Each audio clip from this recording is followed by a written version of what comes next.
You've been stranded thousands of miles from home with no money or possessions. Such a predicament would make many people despair and curse their awful fate. But for Zeno of Cyprus, it became the foundation of his life's work and legacy. The once wealthy merchant lost everything when he was shipwrecked in Athens around 300 BCE. With not much else to do, he wandered into a bookshop, became intrigued by reading about Socrates, and proceeded to seek out and study with the city's noted philosophers.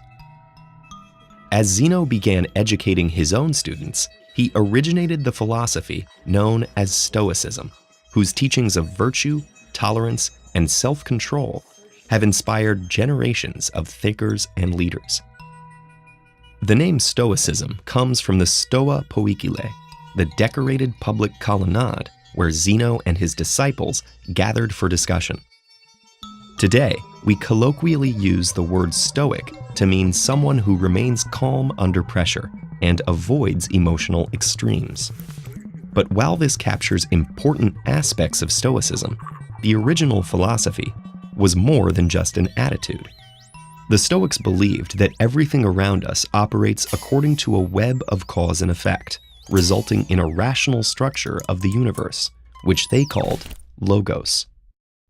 And while we may not always have control over the events affecting us, we can have control over how we approach things.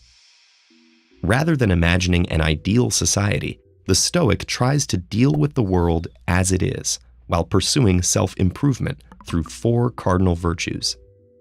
Practical wisdom, the ability to navigate complex situations in a logical, informed, and calm manner. Temperance, the exercise of self-restraint and moderation in all aspects of life.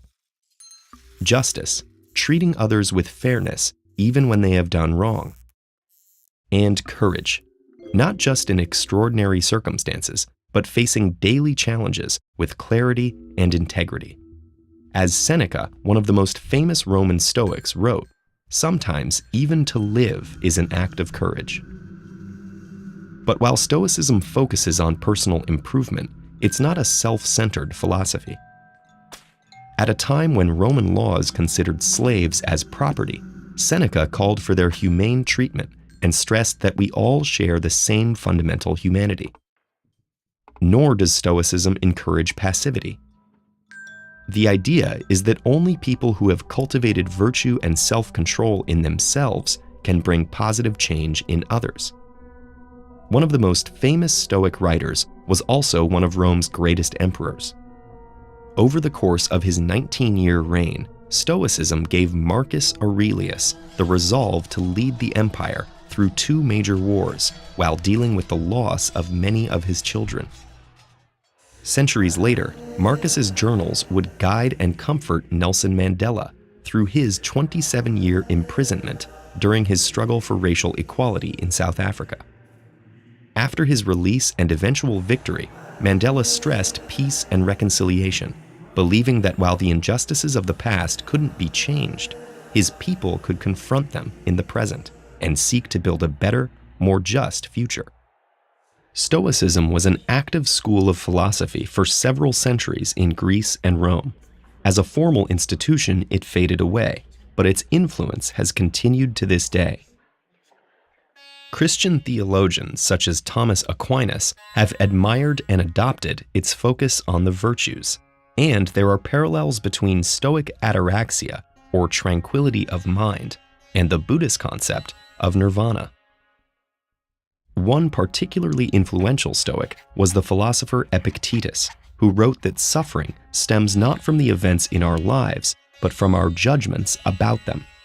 This has resonated strongly with modern psychology and the self-help movement.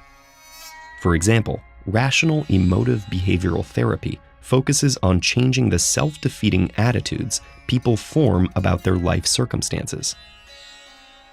There's also Viktor Frankl's logotherapy.